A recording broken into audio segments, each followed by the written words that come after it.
You know how it usually goes with financial planning, right? You make this big annual budget, carve it in stone on January 1st, and that's it. But what happens when reality hits and the world, changes? Today, we're going to talk about how to transform that rigid, static document into something dynamic, a living system, a financial map that actually adapts with you. So, here's the game plan. First, we'll look at why that old annual budget just doesn't cut it anymore. Then, we'll dive into its modern alternative, the rolling forecast, and break down what it's made of. We'll see how it lives and breathes month to month, cover some best practices, and then finally, show you how to see it as your company's living financial map. All right, let's start with what we all know, the annual budget. The biggest problem with it is right there in the name. It's a fixed plan for a world that is anything but fixed. I mean, think about it. You make all these key assumptions about revenue, hiring, and your expenses, and then you lock them in for a whole year. For any business, but especially for a startup, that plan can become totally irrelevant in a flash. It ends up being a really poor guide for making smart decisions.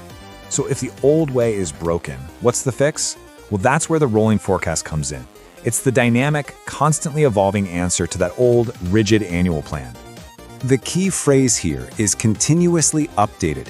Instead of planning just once a year, you're always looking ahead, always maintaining a consistent 12-month view into the future. This completely changes planning from a once-a-year chore into an ongoing, active process. So how does this actually work? It's a pretty simple loop, really. Let's say January just closed. You take your actual results for January and swap out the forecast you had. Then you just add a new forecast for the next January to the very end. That's it. This way, you always have a fresh, relevant 12-month view of what's ahead. Okay, so how do you actually build one of these? Well, it all comes down to 3 fundamental building blocks, and we're going to start with the big one, revenue. The first piece of the puzzle is your revenue forecast. This is all about projecting the money you expect to flow into the business, but it's way more sophisticated than just pulling a number out of thin air. See, your revenue projections need to be based on real measurable things. We call them drivers. Stuff like how many new customers you're booking, the average size of your deals, how long it takes to close a sale, and how well you're keeping your existing customers. These drivers help you figure out not just how much money is coming in, but just as importantly, when it's likely to show up. Next up, component number 2, forecasting your expenses. It makes sense, right? If we're tracking the money coming in, we have to be just as on top of the money going out. Your expense drivers cover things like your fixed costs, salaries, software subscriptions, and also your variable costs, the ones that grow as your business activity grows. But a really great forecast goes even further. It reflects your strategy by including the costs of future hires and any new projects you're planning. And this all leads us to the third, and you could argue the most critical component, your cash and runway. This is where it all comes together to give you the real, honest picture of your company's financial health. By putting the projected revenue in one column and the projected expenses in another, you can estimate what your future cash balance is going to look like. And this is absolutely crucial. It lets you see potential cash crunches months ahead of time, so you can plan for them and make sure the business always has the fuel it needs to keep going. So we have the components, but what is it that makes this forecast actually live? Well, it's the process of continuous, consistent updates. This is the engine that really separates it from being just another static document. The process is a simple, repeatable loop you do every month. First, you replace last month's forecast with your actual numbers. Second, and this is the important part, you step back and reassess your key assumptions based on that new data.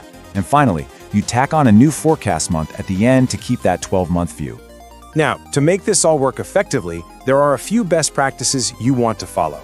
These are what keep your forecast sharp, relevant, and genuinely useful for making big decisions. The most important practice is the cadence. You have to, and I mean have to, review and update your rolling forecast every single month. No exceptions. This discipline is what makes sure your projections are always reflecting what's actually happening in your business. And here's where the real power kicks in. The goal isn't just about plugging in new numbers. It's about challenging the assumptions behind those numbers. Let's say your sales cycle suddenly gets 10% longer. You don't just update the spreadsheet. You have to ask why. Is there a new competitor? Is there a problem with the product? This is how your financial map starts talking back to you, telling you the story behind the data. So when you put all of this together, you start to realize the rolling forecast isn't just some accounting tool. It's a massive strategic asset. It really does become your living financial map. Because a rolling forecast is so much more than just a set of numbers printed out on a page. It is a living financial map. It's this single framework that pulls together your revenue, your expenses, and your cash. All of it continuously updated to show you what's happening on the ground right now. It becomes your most trusted guide for navigating the road ahead. So what do you get out of all this?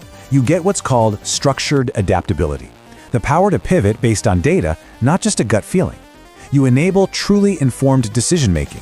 And maybe most importantly, you get real, honest-to-goodness financial clarity across your entire organization. So I'll leave you with this question to think about. Is your financial plan a static relic from the past? Or is it a living, breathing map actively guiding you towards your future?